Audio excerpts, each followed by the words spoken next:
दोस्तों, आप काफी दिनों से अगर कफ से परेशान हैं या फिर आपका बच्चा निमोनिया या अस्थमैटिक कफ की वजह से काफी दिनों से परेशान है, उस केसेस में होम्योपैथिक मेडिसिन बहुत अच्छा रिजल्ट देती है।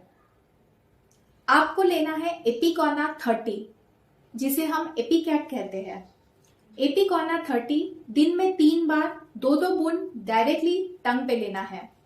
दोस्तों, ड्राई टाइप का कफ है या फिर खास के अगर बच्चा या फिर बड़े भी उल्टी जैसा लग रहा है या उल्टी हो जाती है, उन केसेस पे एपिकॉना बहुत अच्छे रिजल्ट देती है।